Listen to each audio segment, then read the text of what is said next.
How to sew the coconut bottom. To start, you'll want to sew up your center back seam. So take your lining pieces, place them right sides together, and your self pieces right sides together, and sew up the back seam. Once the back seams are sewn, you'll want to take the back and place the front on top of it and sew the side seams and the crotch seam. Do the same thing with the lining, but for the lining, when you get to the crotch seam, make sure you leave a hole that's about 1 inch so that you can pull the garment right sides out at the very end.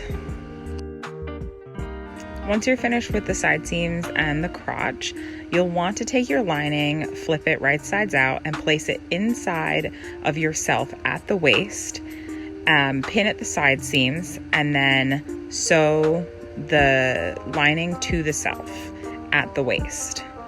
Once you're done with that, you'll want to apply elastic to that seam, making sure that the elastic is placed on the self side. Once that's done, flip everything right sides out.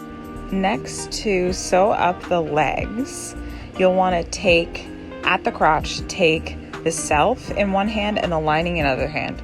Swoop it around the whole entire swimsuit, making sure that's right in the middle, and then pin the crotch seam together. This is personally the way that I like to clean finished garments. It can be kind of confusing at times, but once you get the hang of it, it's so quick and easy.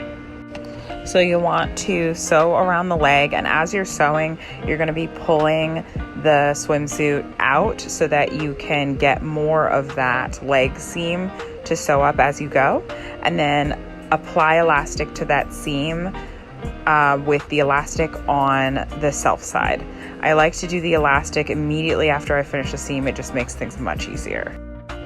Pull everything right sides out, and then you're going to do the other leg, which you'll do the same exact way you did the other one, but with a style like this, sometimes I like to start at the side seam instead of the crotch, but it's basically the same process. You take the self in one hand, the lining in the other hand, and then you basically completely engulf the entire bottom in between those two fabrics and pin at the seam so you know where you are. It kind of looks like a burrito. I think some people call this the burrito method. But then you're going to sew around.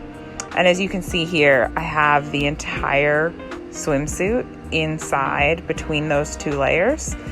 And then as you're sewing, again, you're just going to be pulling the inside bits out, like further out, so you can get more of that seam as you go, because you're basically sewing in a loop, but you've got to do it bit by bit.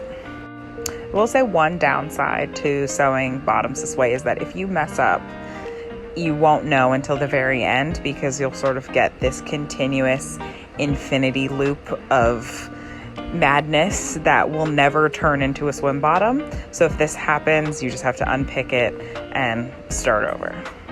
But again, like I said, once you know how to do it this way, it's so easy. So once that's done, you're going to pull everything out through the hole in the crotch that you left in the lining, and then the last thing that you have to do is just stitch up that hole. So you're going to want to tuck the seam allowance in. You can pinch it and then just straight stitch over top of it.